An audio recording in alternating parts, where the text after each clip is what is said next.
The screams echoed through the cold metal corridors of the Valoran colony ship.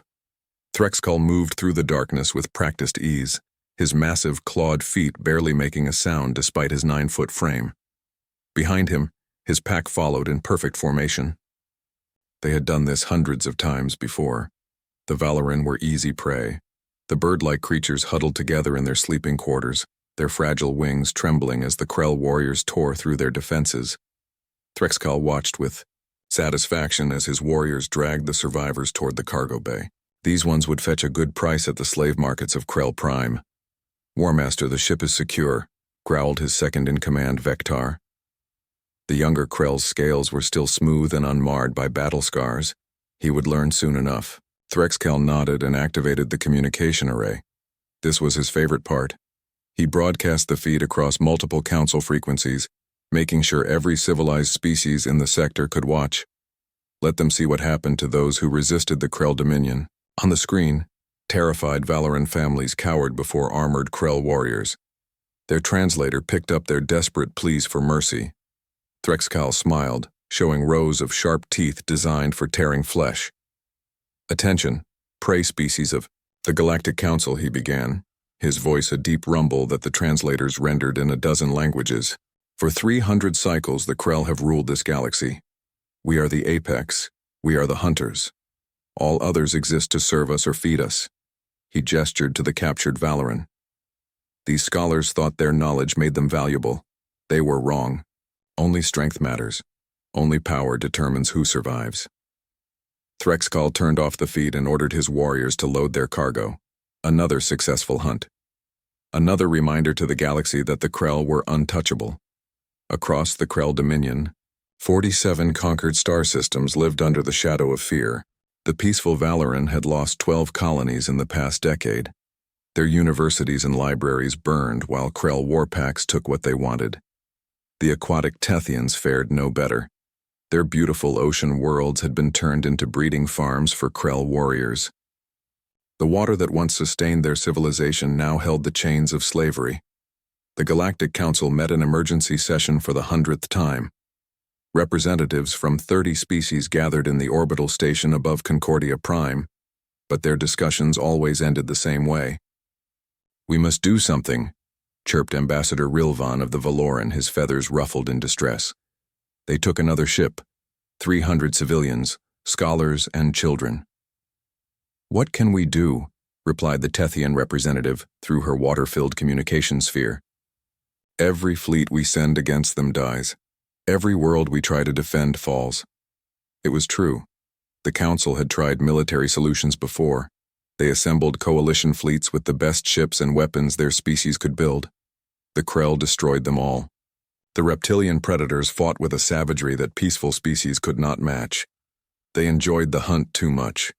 They welcomed battle while the Council's warriors fought out of duty and fear. "Perhaps we should accept their terms," suggested a small mammalian delegate from the Rim worlds. "Agree to their tribute demands, give them what they want, and become their prey forever?" Rilvan's voice rose in pitch. "Watch as they take our children for slaves? No, there must be another way." But no one had answers. The meeting adjourned with nothing decided, nothing changed. The Krell would continue their raids. More species would fall. The galaxy would continue to bleed.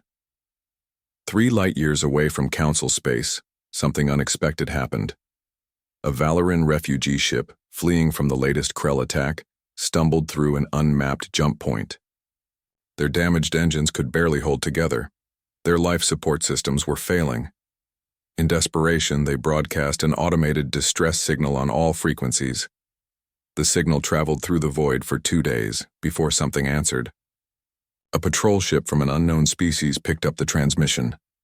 The vessel was small and efficient, built for speed and reconnaissance. Its crew consisted of strange bipedal creatures that called themselves humans. They came from a yellow star, system they named Sol, from a blue planet they called Earth. Captain Sarah Chen studied the distress signal on her command screen. The translation algorithm struggled with the alien language, but the message was clear enough. Someone needed help. Someone was dying. "Navigation, plot a course to those coordinates," she ordered. "Maximum burn, Communications, try to establish contact. Her crew moved with practiced efficiency. The destroyer Indomitable changed course and accelerated toward the refugee ship. They found it drifting in space, its hull scarred by weapons fire. Life signs were weak but present. The rescue operation took 6 hours. Human medical teams worked to save the injured Valoran while engineers patched the worst of the damage. When the first Valoran regained consciousness, he saw creatures unlike anything in Council records. They stood upright on 2 legs like Valoran, but their bodies were compact and muscular. Their faces held 2 forward-facing eyes that seemed to track everything with predatory focus. The Valoran's name was Kirval. He was a teacher from the colony ship that Threxkal had raided. He had escaped with 50 others when the Krell attacked. Through halting translation and gesture, he told the humans about the Krell Dominion, about 3 centuries of terror, about species that lived in constant fear. Captain Chen listened to every word. Her expression remained neutral, professional. But something cold settled in her chest as she heard about the slave markets, the hunting preserves, the casual cruelty of predators who believed themselves untouchable. "Take us to your council," she said finally. "We need to talk to your leaders." The Galactic Council chamber fell silent when Captain Chen finished her presentation. The human woman stood before representatives of 30 species, her uniform crisp and professional. Behind her, holographic displays showed Earth's location and basic information about humanity. "So you want to help us fight the Krell?" Ambassador Rilvan asked carefully. The Valoran had learned to be cautious about military promises. Too many species had tried and failed. "We want to escort your refugees to safety," Chen replied. "After that, we'll see what happens." The council approved the mission with little debate. What did they have to lose? These humans seemed friendly enough, if a bit strange with their forward-facing eyes and strange body language. Perhaps they could save a few refugee convoys before the Krell found them. 3 weeks later, the UCDF reconnaissance fleet assembled at the border system of Rigel 7. Captain Chen commanded 5 destroyers and 2 support vessels. Her orders were clear: protect civilian ships and gather intelligence on the Krell threat. Avoid direct engagement if possible. The refugee convoy consisted of 8 Valoran transports carrying over 10,000 civilians. They moved slowly through space, their engines old and inefficient. Chen's fleet formed a protective screen around them, sensors sweeping for any threats. "Contact," called out Lieutenant Morrison from the tactical station. "Multiple ships dropping out of hyperspace." Reading his Krell configuration. 6 vessels, warpack formation. Chen studied the tactical display. The Krell ships were larger than her destroyers, built for intimidation as much as combat. Their hulls bore the scars of countless battles like trophies. "All ships, battle stations," she ordered. "Communications, hail the Krell vessels. Let them know these civilians are under our protection." The response came quickly. Threxkal's massive form appeared on the main screen. His reptilian features twisted into what might have been a smile. "Protection? From prey?" His translator made his voice sound like grinding rocks. "You are new here, little mammals. Let me teach you how the galaxy works." The Krell ships accelerated toward the convoy. Chen had hoped to avoid this, but she had her orders. "Protect the civilians at all costs. Weapons free," she said quietly. "Show them what humans can do." The battle began with the Krell attempting their standard intimidation tactics. They broadcast the screams of previous victims. They transmitted footage of past massacres. They expected the human ships to break formation and flee. Instead, the UCDF destroyers moved with mechanical precision. Their weapon systems, designed through centuries of human warfare, locked onto Krell vessels with cold efficiency. Railgun rounds tore through Krell armor. Missile swarms overwhelmed their point defenses. The humans fought with a calculated brutality that shocked the Krell warriors. Threxkal watched in disbelief as one of his ships exploded under concentrated fire. These mammals were supposed to be easy prey, small and weak like all the other species, but they fought like predators. "All ships boarding formation," he snarled. "We take their ships and show them what real warriors can do." 3 Krell vessels closed with the human destroyers.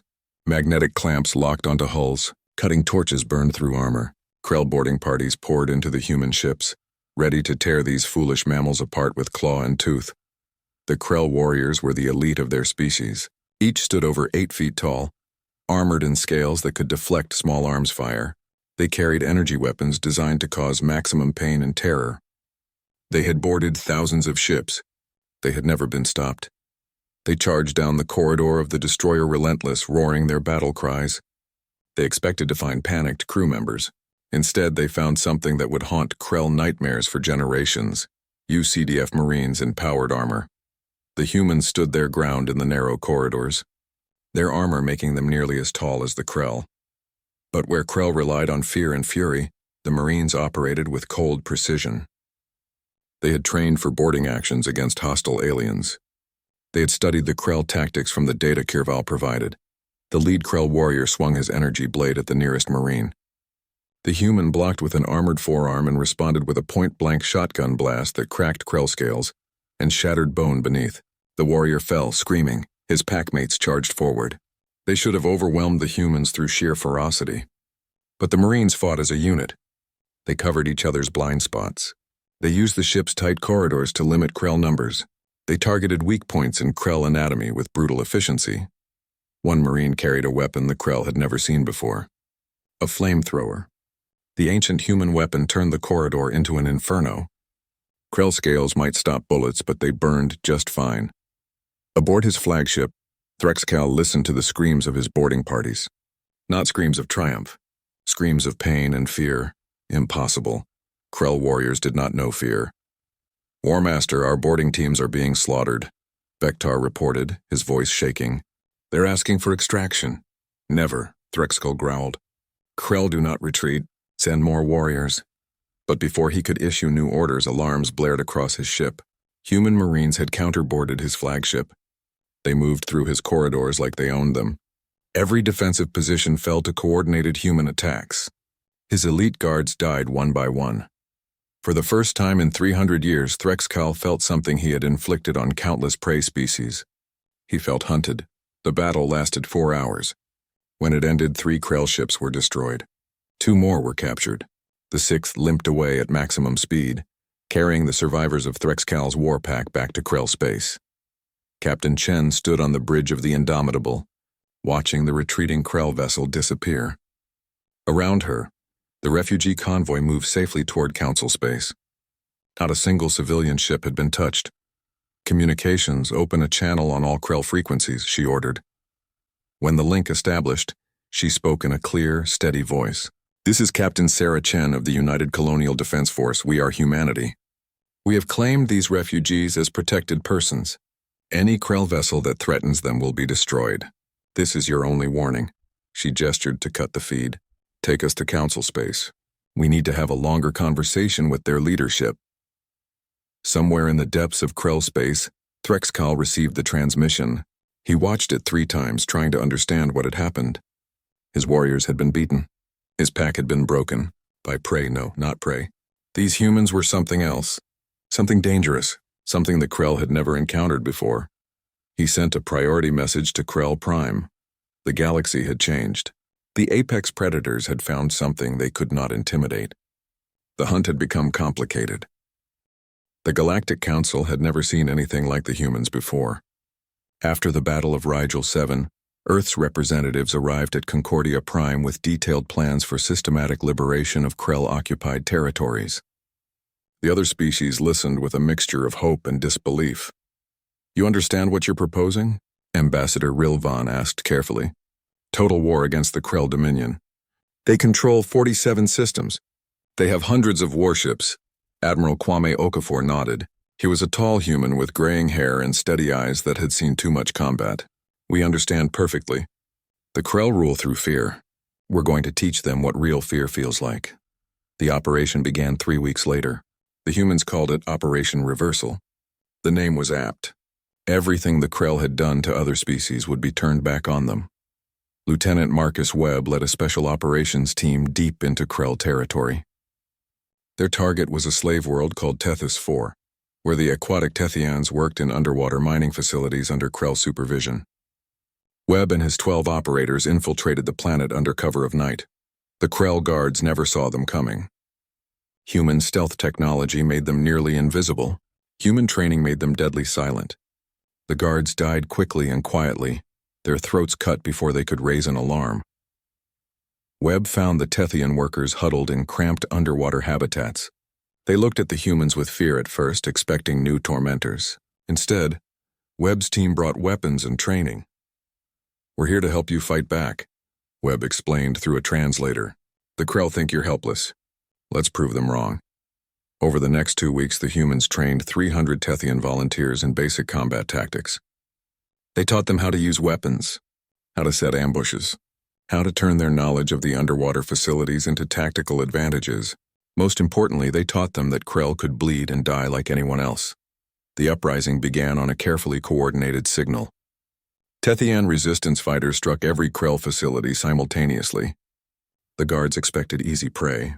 Instead, they faced organized attacks from beings they had tormented for decades. By the time Krell reinforcements arrived, the planet was in full rebellion. Webb's team evacuated before the Krell could respond in force. But they left behind something more valuable than weapons. They left behind hope.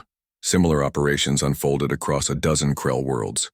Human special forces teams infiltrated slave colonies and mining operations. They trained the oppressed species. They armed the desperate. Slowly, the Krell's grip on their empire began to slip. Meanwhile, the UCDF fleet moved through Krell space like a scalpel cutting out cancer. Captain Chen's task force had grown to 20 ships. They hunted Krell warpacks with systematic efficiency. Every engagement followed the same pattern. The humans would locate a Krell fleet through intelligence gathered from liberated slaves. They would analyze Krell tactics and formations. Then they would strike with overwhelming force. The Krell kept fighting the way they always had, with fury and intimidation. They broadcast their victories and their cruelty. But now something new happened. The humans broadcast back. After every battle, Chen's fleet would transmit footage across Krell space. Videos of destroyed Krell warships. Images of captured Krell warriors being treated as prisoners according to human military law. Recordings of liberated slaves thanking their human rescuers. The message was clear. The hunters had become the hunted. The psychological warfare worked better than any weapon. Krell warriors began to hesitate before battle. They questioned whether victory was certain. For a species that ruled through fear, the introduction of doubt was devastating. Threxkal watched his empire crumble from his command center on Krell Prime. Reports flooded in from every sector. Slave rebellions, lost battles, defeated warpacks. The humans were everywhere, striking with precision and vanishing before reinforcements could arrive. "How do they do it?" he demanded of his assembled war chiefs. "How do prey species fight like predators?" Vector, his second-in-command, had studied the human tactics carefully. "They are not prey, War Master. Look at their evolution. Forward-facing eyes for tracking targets. Endurance physiology for persistence hunting. Pack coordination skills. They evolved as predators on their homeworld. But they also evolved intelligence that let them become more than simple hunters." "Impossible," another chief growled. "Predators cannot cooperate like this. We barely tolerate our packmates. These humans work together across their entire species." Threxkal realized the horrible truth. Humans were cooperative predators. They combined the hunting instincts of apex species with the social organization of herd animals. They were everything the Krell were, plus everything the Krell had despised in prey species. They were the worst possible enemy. "We need to make an example," Threxkal decided. "Show the galaxy that Krell are still dominant. We attack their homeworld. We destroy Earth itself." The plan was ambitious. The Krell would assemble their largest fleet in history, over 300 warships from every conquered system. They would strike at humanity's heart. If they could destroy Earth, the human military would collapse. The slaves would lose hope.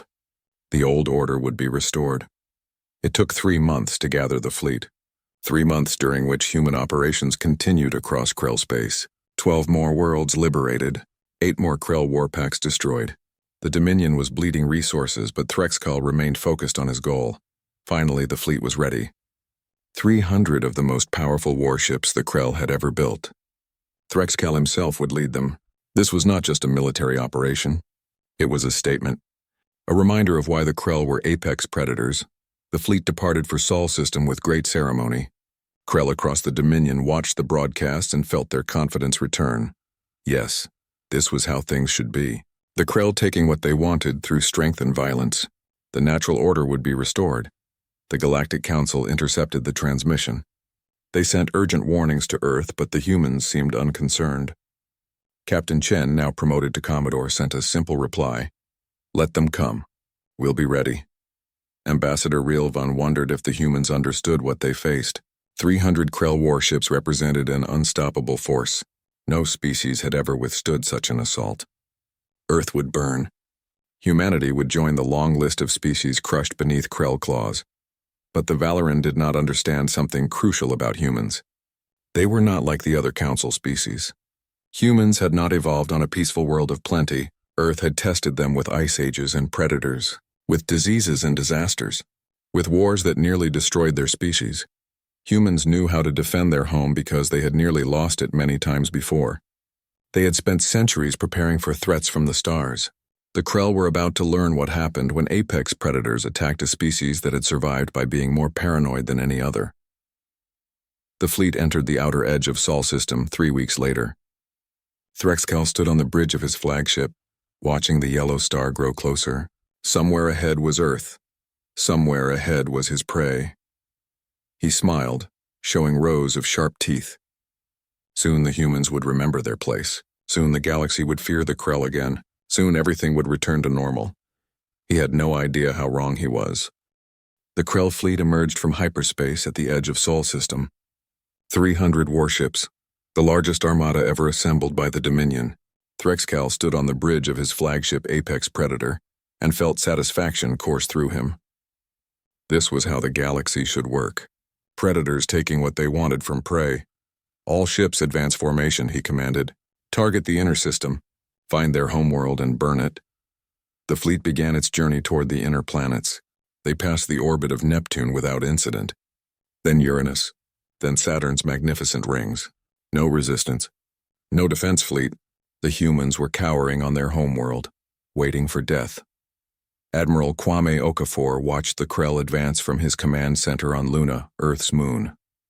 Around him, tactical displays showed every enemy ship. Sol Defense Grid had tracked the Krell from the moment they entered the system. Now it was time to spring the trap humans had spent 2 centuries preparing.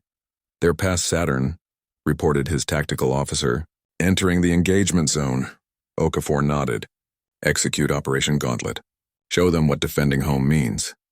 The asteroid belt had always been a treasure trove of resources for humanity. Millions of rocks rich in minerals, perfect for construction and industry. But the UCDF had spent decades turning the belt into something else. A weapons platform stretching millions of miles across space. The first Krell ships entered the belt without concern. Asteroids were just debris. Nothing to fear. Then the rocks began moving. Hidden engines activated on hundreds of asteroids. What the Krell thought were natural objects were actually disguised weapons platforms. Railgun batteries emerged from concealed positions. Missile pods opened their launch tubes. Drone fighters detached from rocky surfaces. The asteroid belt came alive with human weapons. 20 Krell ships died in the first 30 seconds. Railgun rounds moving at relativistic speeds punched through their armor like paper. Nuclear-tipped missiles detonated in carefully calculated patterns. The Krell fleet scattered in confusion as asteroids they had ignored moments before became deadly threats. "What sorcery is this?" roared Threxcal. His tactical display showed enemy contacts everywhere. The entire belt was hostile. All ships maximum burn. "Get through this debris field." The Krell fleet pushed forward, taking losses but maintaining formation. They were warriors. They would not be stopped by tricks and ambushes. They would reach Earth and complete their mission. They cleared the asteroid belt with half their ships damaged and 30 vessels destroyed. Ahead lay Mars, the red planet, just a stepping stone to Earth. Threxcal ordered the fleet to bypass it and continue to the primary target. Then Mars opened fire. The planet's 2 moons, Phobos and Deimos, lit up with weapons launches. But these were not normal moons. Human engineers had hollowed them out decades ago, turning them into massive orbital fortresses. Thousands of missiles streaked toward the Krell fleet. Energy weapons that drew power from the planet's core opened fire with devastating effect. More critically, Mars held over 2 million UCDF Marines. The planet had been militarized for generations, its underground cities serving double duty as civilian habitats and military bases. When Krell ships tried to bombard the surface, They found their weapons absorbed by shield generators built into the planetary infrastructure. They've fortified everything, Vector reported, his voice tight with stress. War Master, this system is a fortress. Threxcal refused to accept defeat. Then we break their fortress. All ships engage the Red Planet. Destroy their defenses. The Battle of Mars lasted 18 hours. Krell warriors landed on the surface expecting to overwhelm human defenders through superior ferocity. Instead, they found themselves fighting in a maze of underground tunnels and artificial canyons, designed specifically for defensive warfare. The Marines knew every corridor, every hiding spot, every kill zone. The Krell had numbers and strength. The humans had home field advantage and 200 years of preparation. Every battle became a grinding meat grinder that consumed Krell warriors by the hundreds. Above the planet, the space battle raged just as fiercely. Krell capital ships tried to bombard the surface while fighting off waves of human fighters and defensive platforms. They had never faced anything like this. Every other species they had conquered defended in space and lost quickly. Humans defended everywhere all at once. After 18 hours, Threxcal pulled his forces back from Mars. He had lost another 70 ships and thousands of warriors. The Red Planet remained in human hands, defiant and deadly. We continue to Earth, he insisted, his voice hoarse from roaring orders.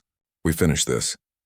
The remaining Krell fleet, now down to 200 ships, pushed toward the inner system. They passed Mars' orbit and approached Earth's moon, Luna. Threxcal expected similar tricks. He was right. Luna's surface erupted with weapons fire. But unlike the asteroid belt's ambush or Mars's fortress defense, Luna fought with precision and elegance. The moon's defense batteries had been positioned through careful calculation. Every shot counted. Every missile hit its target. The humans were not just defending. They were performing surgery on the Krell fleet. Enough, Threxcal roared. He could see Earth now, the blue planet hanging in space like a prize waiting to be claimed. I will personally lead the assault. Prepare my landing force. We take the moon and use it as a base to bombard their homeworld. Against all advice from his surviving officers, Threxcal took 50 ships and 10,000 of his best warriors directly to Luna's surface. He would plant the Krell banner on the moon and show Earth its doom before he destroyed the planet. The landing was opposed every meter of the way. Human defense batteries fired until they were destroyed. Marines fought from prepared positions, extracting maximum casualties before falling back. But the Krell pushed forward through sheer determination. They were apex predators. They did not know how to quit. Threxcal stood on Luna's gray surface and looked up at Earth. So close. Just one more push and he could rain fire on the homeworld of these troublesome mammals. Then space behind him lit up with hyperspace signatures. Dozens of them. Hundreds. Commodore Sarah Chen's fleet had arrived from the outer systems. But they were not alone. Behind the human ships came vessels from a dozen other species. Valoran battlecruisers, Tethian carriers, ships from every species the humans had helped liberate. The galaxy's former prey had become a coalition of hunters. All ships, this is Commodore Chen. Her voice echoed across every frequency. Krell fleet, you are surrounded. Surrender now or be destroyed. Threxcal looked around at the tactical situation. His fleet was scattered. His warriors were dying on Luna. Fresh enemy forces had arrived. For the first time in his long career, he realized he had made a terrible mistake. War Master, we must withdraw. Vector pleaded from the flagship in orbit. We can regroup and try again. But Threxcal knew the truth. There would be no second chance. The Krell had thrown everything they had at Earth and been broken against humanity's defenses. The apex predators had finally met their match. All forces retreat to the flagship, he ordered quietly. We're leaving. The Krell evacuation was a disaster. Human ships picked off retreating vessels with surgical precision. The Allied fleet harried them all the way to the outer system. Of the 300 ships that entered Sol, barely 100 escaped. Thousands of Krell warriors were dead. The pride of the Dominion was shattered. Threxcal sat in his command chair and watched Earth shrink in the display. The blue planet remained untouched. Humanity stood victorious. Everything he knew about the galaxy had been proven wrong. The prey had beaten the predators. Now the question was, what would the prey do with their victory? The combined fleet followed the retreating Krell all the way back to their space. It took 3 weeks of running battles. But eventually Threxcal's battered forces arrived at Krell Prime. The homeworld of the apex predators now faced invasion by those they had once considered prey. Commodore. Chen stood on the bridge of her flagship and studied the planet below. It was a harsh world of jungles and volcanic mountain ranges. A predator's paradise. She understood why the Krell had become what they were. Their world had made them strong, but it had not made them wise. Open a channel to the surface, she ordered. All frequencies. I want every Krell to hear this. When the connection established, Chen spoke in a clear voice. This is Commodore Sarah Chen of the United Colonial Defense Force, commanding the Allied Liberation Fleet. The Krell Dominion is defeated. Your war fleets are destroyed. Your slave worlds are free. You have one choice to make. Surrender now and face justice, or be destroyed where you stand. On the planet's surface, in the Great Hall of the Krell High Command, the remaining war chiefs gathered around Threxcal. They were beaten and they knew it. Some argued for a final suicidal defense. Let the mammals come and show them how Krell die. But Threxcal had seen enough death. We surrender, he transmitted. The words felt like poison in his mouth. Krell did not surrender. But Krell also did not commit suicide for pride. The occupation of Krell Prime was surprisingly peaceful. Human Marines and their alien allies landed at key locations and took control of government facilities. They expected resistance. Instead, they found a population in shock. The Krell had ruled the galaxy for 300 years. Now they sat defeated in their own homes, trying to understand what had happened. Chen established a temporary government center in the former Hall of War Chiefs. She brought with her representatives from every species the Krell had enslaved. The message was clear. The victims would have a voice in what came next. We need to discuss terms, Chen said when Threxcal was brought before her. The massive Krell stood in chains, his scales dull and his posture defeated. The Galactic Council wants your species tried for war crimes. Many want the Krell exterminated entirely. They say you're too dangerous to be allowed to survive. Threxcal said nothing. He had led his species to ruin. He deserved whatever punishment came. I disagree, Chen continued. Not because you don't deserve punishment. You do, but because extinction solves nothing. My species nearly destroyed itself once. We learned from it. Now you get the same choice. She gestured to the displays around the room showing liberated worlds, freed slaves, and destroyed Krell fleets. Your empire is gone. Your slaves are free. Many of your warriors are dead. This is the consequence of believing you were untouchable. But consequences and extinction are different things. Threxcal finally spoke, his voice a rough whisper. Why? Why do you show mercy to predators? We would have destroyed your world. We would have enslaved your people. You should finish what you started, Chen shook her head. That's the difference between us. You think strength means domination. We learned that real strength is knowing when not to kill. The strongest predator on Earth is humanity. But we chose to protect other species instead of hunting them to extinction. Most of the time anyway. She leaned forward. Here are the terms. The Krell Dominion is dissolved. All conquered territories are freed. War criminals will face trial. Your species will be monitored by the Council for the next 50 years. You'll have to learn to cooperate with other species as equals, not prey. Your military will be limited to defensive forces only, and you'll help rebuild what you destroyed. And if we refuse? Threxcal asked, though he already knew the answer. Then we do what must be done, Chen replied simply. The galaxy cannot afford to let you continue as you were. Change or die. Those are your options. The treaty was signed 3 days later. The Krell High Command was dissolved. A transitional council was established with both Krell representatives and members from former slave species. The occupation would last for years, but the foundation for a new Krell society had been laid. Trials began for the worst war criminals.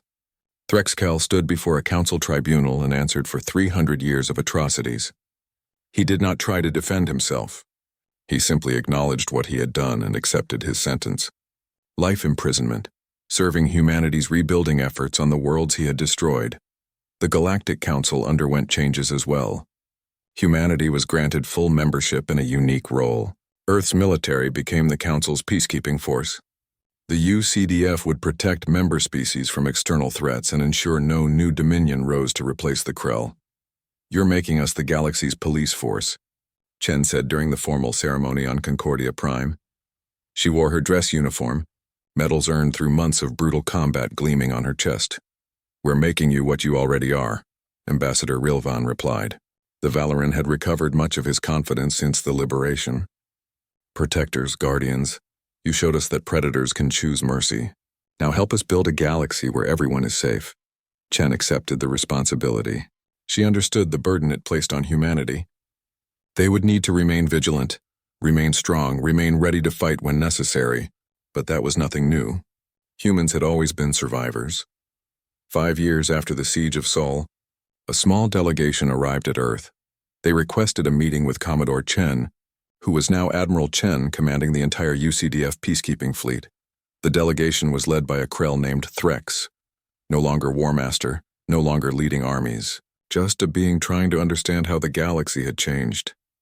"I wanted to see you before I die," Threx said when they met in Chen's office overlooking the Pacific Ocean. He looked older, his scales scarred and faded. "To understand what you did to us, we defeated you," Chen said simply. "Nothing more complicated than that." "No." Threx shook his head slowly. "You did something harder. You showed us mercy. My species has spent 5 years trying to understand why. Why spare predators who would have destroyed you?" Chen stood and walked to the window. Earth spread out below, blue and beautiful and alive.